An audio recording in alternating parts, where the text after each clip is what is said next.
identified Russia as Rum, or the new Rome in the Quran.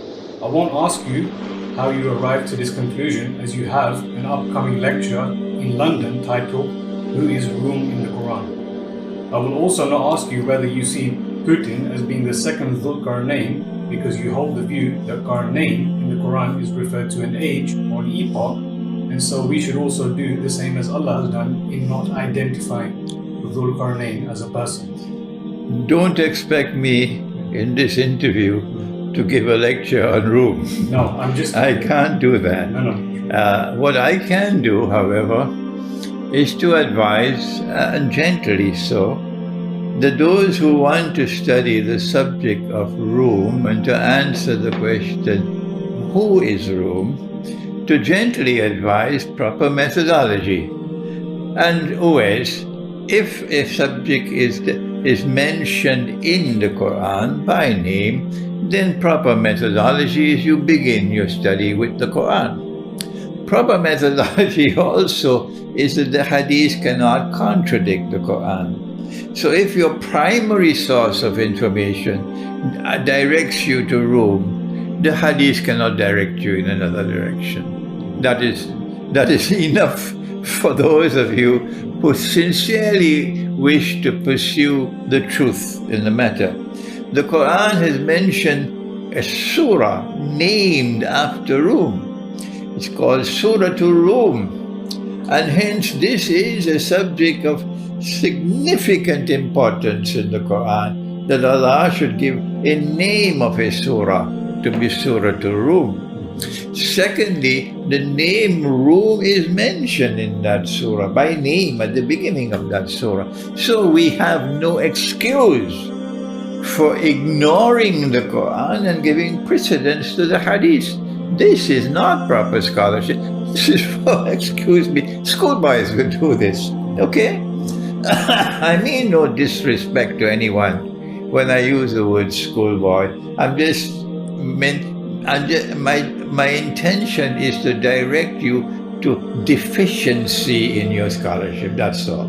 Deficiency, and you should not mind it. I am 80-something years of age by the moon. I have traveled so extensively, I have studied so much, I have written all of these books, so I do have some credentials to teach and to advise. Don't be annoyed with me. Now then, in the Quran, in Surah Al-Rum, Allah speaks about Rum. And when He does so, we recognize from those verses of the surah that Rum is Constantinople.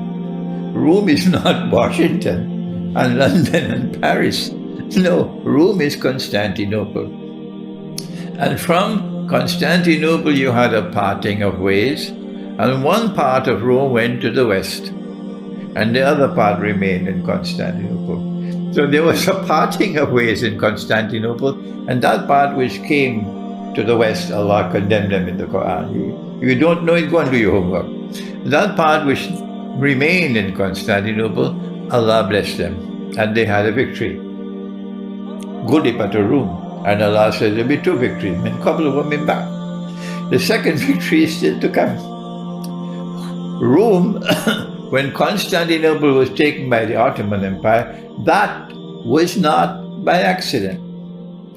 The applause and the victory, we won the victory, we conquered Constantinople, but you do not understand Dajjal.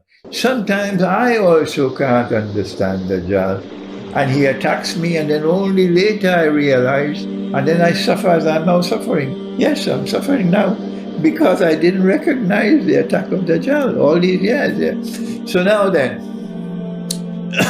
when Constantinople was taken by the Ottoman Empire, then Rome moved to Moscow. Rome is now in Moscow. Why? Because Constantinople was taken by Dajjal. Okay? And Allah says in the Quran that there'll be two victories. And again in Surah Al-Kahf, there's Qarnayn. So in the first Qarn, Gog and Magog were contained and rendered harmless. In the second Qarn, it has to be the same thing. This is enough for us to recognize that Russia has a historic role to play in history, waiting